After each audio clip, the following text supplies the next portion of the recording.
I installed the Livescope Plus system on my boat, and I was just going to go over a couple of things on how I did the install. Now, this isn't going to be an installation video. I just wanted to show a couple of things of how I did it.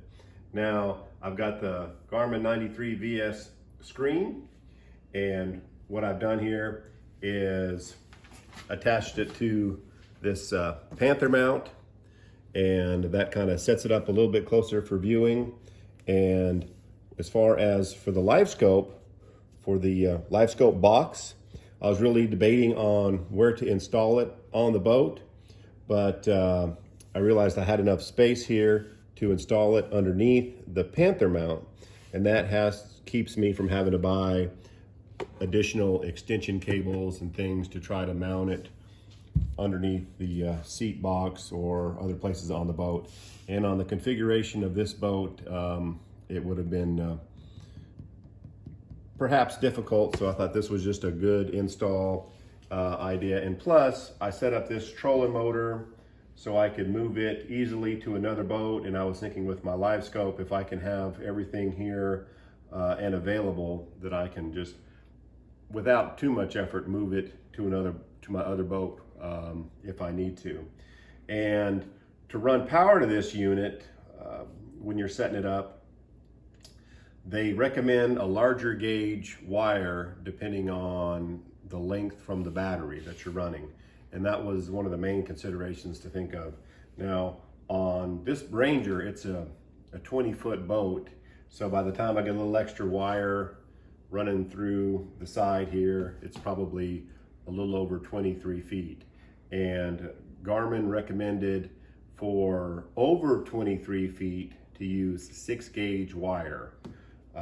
So that was supposed to be good up to 36 feet. So I went ahead and I got a positive and a negative, and I just ran it through the side of the boat back to the starting battery.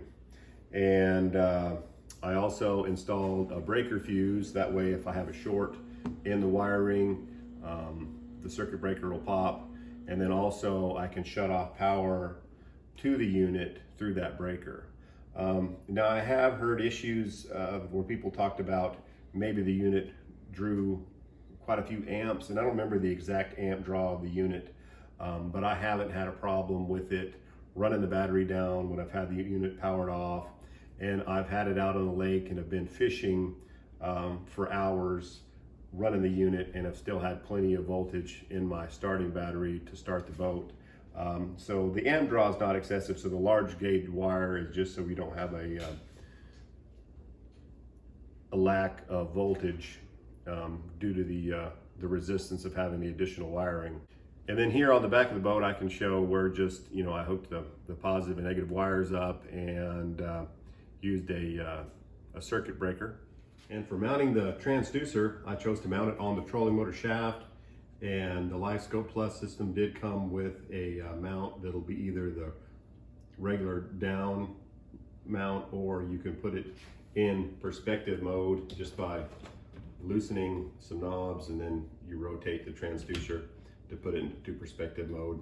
And of course, the down mode is more for where you're in deeper water, and then you can put it in the perspective mode where it's more just on a flat plane to help you see fish if you're in shallow water.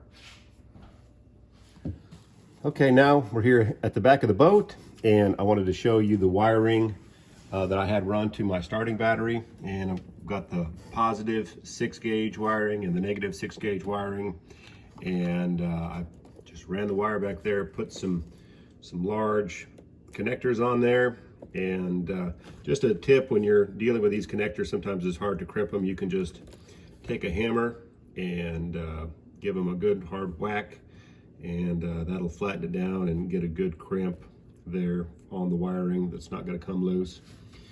And so then on my positive lead, I've got it run here. I mounted a circuit breaker on the side wall of the boat down here.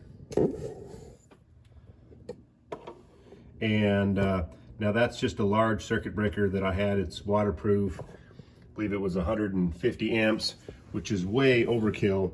But my main goal with that circuit breaker was just to if I have a direct short that it's gonna pop. And then also I've got a method to disconnect the power to keep from draining the battery, which so far hasn't been an issue because I have left it where I haven't shut it off and had the unit turned off, and it hasn't drained the power down. So I think the only way you're going to drain the power down is if you leave the unit connected and turned on. Anyways, that's just kind of an overview of how I did the install of the Livescope Plus on my boat, and I hope that helps. Please like and subscribe.